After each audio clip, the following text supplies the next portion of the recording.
ado, ladies and gentlemen, if you could, pay attention, keep it down, keep it down. Put your hands together for one of our sponsors here tonight, Mr. Manitopyes.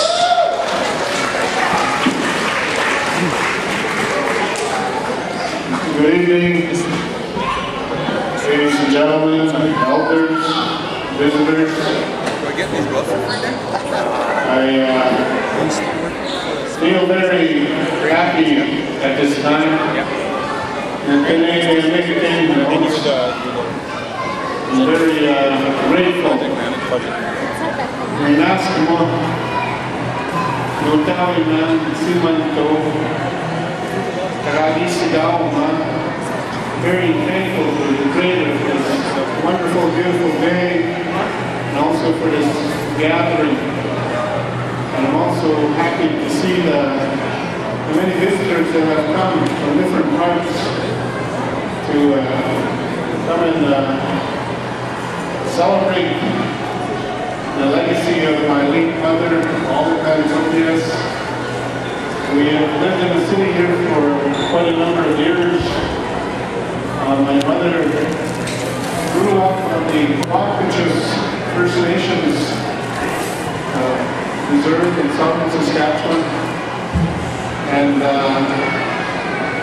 our background, and my wisho used to say, you know, we were part Sinafrain and part Cree.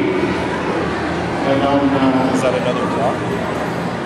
We used to say, Sini Patak Nihio, Sinafrain Cree. We have relatives in Kerry-Dupel. And on my father's side, he was Anishinaabe, Soto, or Cree, they say, Nakawino.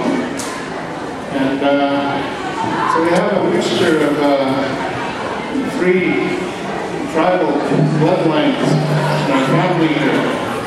And we're trying to acknowledge all of them.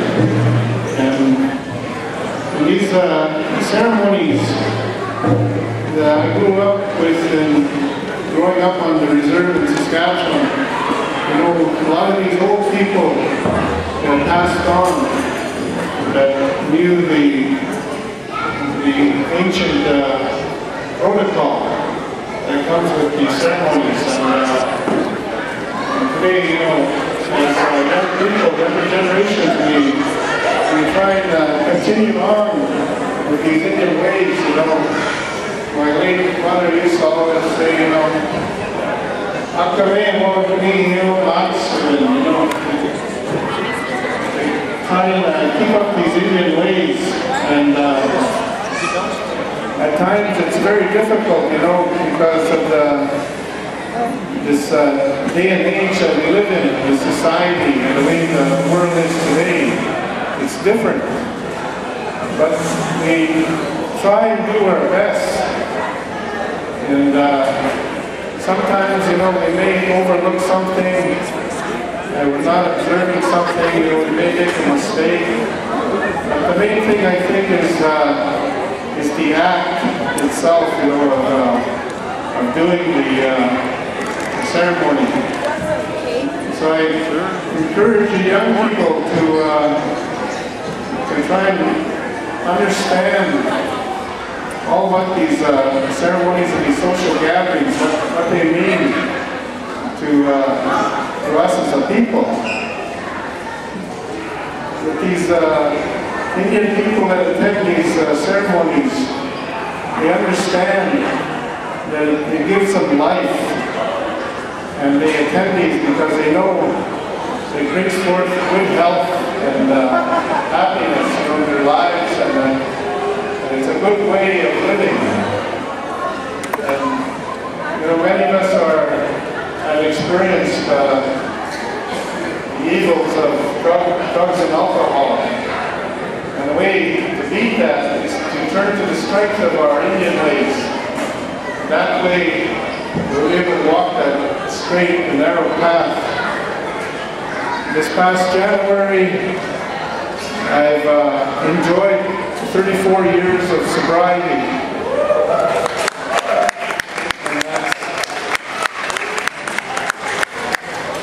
And that's all because of the Indian way that I try and follow.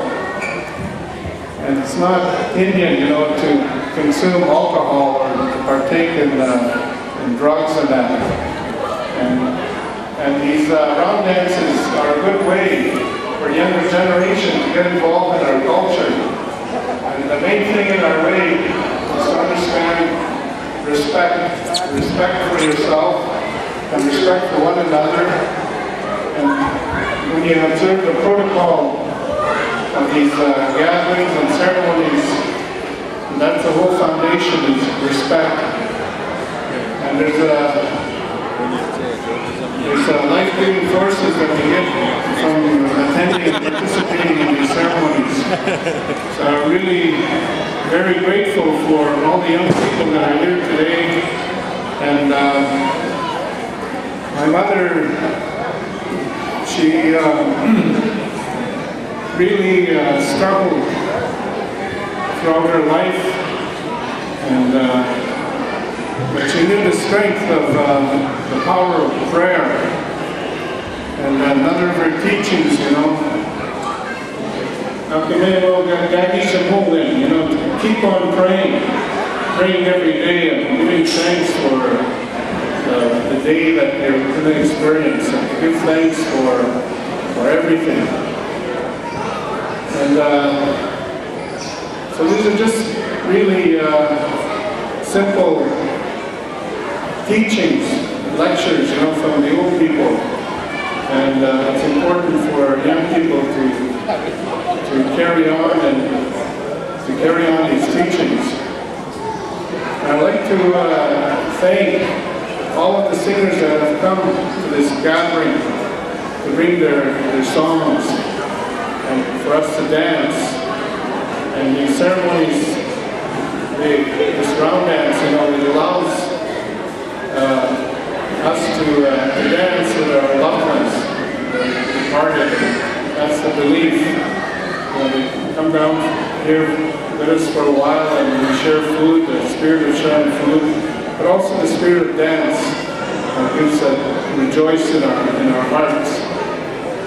So I'd like to thank the elders also for coming out this morning. You know, we said prayers, and this afternoon we had a feast and a pipe ceremony. We had Marlene Coachal from the Christian that conducted the feast. It was very wonderful, and I'd like to thank all the people that came and brought food and brought ceremonial food, traditional food that can be shared at the feast today. And it's my sincere hope that we receive a blessing, and all the people that come here, we receive a blessing from participating in this gathering. And also your singers too. Very much appreciate that. There was offerings that were put out, you know, for the people traveling. And I sincerely hope that, you know, we also receive a blessing of good health and happiness for yourself and for your family. So with that, on behalf of the family, I'd like to thank all you people for coming out this evening. Now, put your hands together, ladies and gentlemen, show your love, Mr. Manitopyes. And now, as customary, we also have another guest speaker to my left here, representing Success Project Manager Oris Wodeski. Good evening, ladies and gentlemen. I'd like to just echo some of the thanks that Alvin gave here earlier when he just spoke. To all the people, all the singers, the drummers, all the people that have helped out to prepare today to make things happen here. Everyone that's gathered together, the elder that was here earlier, the elders that are still here, the people that did the blessings earlier for the pipe ceremony. I'm grateful to be able to have this happen here this evening. I've been in Calgary myself since about 2001. Shortly after I arrived here in town, through a friend, I met Alvin, and I began attending sweat lodge ceremonies with him there, and with this old fellow that was here tonight, Harley Coachal, to acknowledge him again. We used to go sweat over at Harley's place.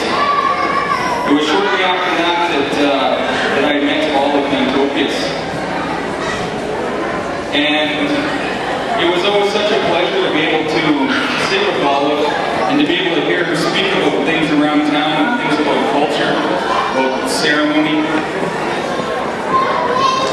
It was interesting to me that she used to always talk about the stories with such reverence, but she called them the legends of the culture that were being spoken and being shown to the people. She did a lot of work all throughout the community, but in her last year she spent a lot of time at Manitopyes Native Family School here in town working with the children. And I used to see her there. I had the privilege to be able to go and see her every now and again. And she'd be working with these kids and talking about these legends and the importance of the teachings that were being handed down to them in the school, the teachings about ceremony and about smudging and praying, about being able to have respect for others. Although when she said it to me and talked about respect, she used to say, these young people, it's important that they learn how to have that respect. I used to love it when I heard that. It reminded me of my own grandmother, the way she used to speak. Anyway, she quickly sort of accepted me into their family and was invited to a lot of the functions that were going on in the family. She was just such a kind woman. She regularly used to tell Alvin, "Call Horace, we're going to have some stew and bannock. He's got to come over here and enjoy it with us." So I was always a huge appreciator of that. But I think that she showed such a beautiful example here in town of what it means to truly be giving of yourself. She used to be asked to come out to all kinds of events, say a blessing, share a few words, give a teaching, share a story. She was always out all over the place. Right up until before her passing, a few days before her passing, even she was out in the community doing work with people. I'd like to acknowledge one of the agencies that she did a lot of work for was Time Healing Watch, and for their support for this event tonight as well, I'd like to say thanks. But she was, to me, a beautiful example of what it means to take pride in who you are as an Aboriginal person, an Indigenous person, to be able to share yourself, be able to share your culture and teachings, to be able to share good things with people, share lots of kindness, and show people what it's like to have grace, to be able to walk gently upon our Mother Earth. It was an honor and privilege to be able to know all of them, to be able to spend time with them that I did spend. I'm grateful to be here again tonight. I'm grateful that everybody's here. I hope everybody's having a good time. I'd invite everybody here to continue to dance hard, open your heart and your spirit, and to be able to have good healing energy come in tonight as a result of joining together in this gathering, this singing, this drumming the way that we're doing here tonight. I'd like to acknowledge one time the Creator, the grandmothers, and Mother Earth again for being here to watch over us and to send over blessings to each and every one of us that's gathered here tonight in a good way for life, for Matsalin. Thank you.